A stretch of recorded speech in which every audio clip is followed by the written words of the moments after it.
Hi friends, నేను పొద్దున ఒక వీడియో పెట్టాను కదా, అరకు సంతలో నా అనుభవం అనేసి. ఆ వీడియోలో వచ్చేసి నేను ఎలా అమ్మానో, మాక్సిమం ఇక్కడ సంతకి ఒరిస్సా వాళ్ళు వస్తారు. ఒరిస్సా వాళ్ళు వచ్చేసి ఒకటైతే అడుగుతారు అమౌంట్ ని. ఎంత అనేసి, ఎంత అంటే కెత్తకు ఇంత అని అడుగుతారు. అమౌంట్ మనం చెప్పిన తర్వాత వాళ్ళు తక్కువ చెప్తారు చూడు, ఆ అమౌంట్. నేనైతే ఫస్ట్ ఒక అమ్మ వచ్చి అడిగింది 300 అంటే సొయ్య పొసాస్ అనేది. సొయ్య పొసాస్ అంటే నాకు అర్థమవుద్ది.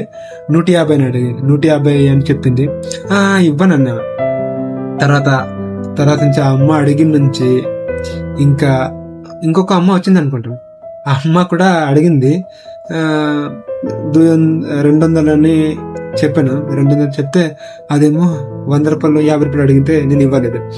మళ్ళీ అలాగే కాస్త చాలా లేట్ అయిపోయింది. ఆ నిమ్మకాయలని ఎవ్వడు అడిగి చూడట్లేదు. మార్కెట్లో ఎవ్వడు కొనట్లేదు. ఆ రోజు సంతకి డిమాండ్ లేదు అసలు నిమ్మకాయలకి. ఆ రోజు ఏ డిమాండ్ ఎక్కువ అంటే అరటికిలలో ఎక్కువ. అరటికిలలో అంటే వెళ్ళిన వెంటనే ఫటాఫట్ మనీ సేల్ అయిపోయి నిమ్మకాయలు అయితే చాలా సేపు వెయిటింగ్ చేశాను. ఎవరు రారు. ఒక అమ్మాయి అయితే వచ్చింది. ఆ అమ్మ వచ్చేసి ఏమన్నదంటే ఒకటైతే చెప్పింది. నాకు కొద్ది అర్థం అవుద్ది కదా, ఈ వర్షాకాలానికి ఎవరు కొంటారులే, సేల్ కూడా అవ్వదు, ఇవేమైనా కూరగాయల కొనడానికి అనింది. ఇంకా ఈ అమ్మ కొనపోతే ఇంకా ఫ్రీగా ఇచ్చేసడం అవుద్ది అనేసి నేనైతే ఇచ్చేసాను. ఆ అమ్మకి ఎంత అని అడిగింది. నేను 200 అన్నాను. ఆ అమ్మ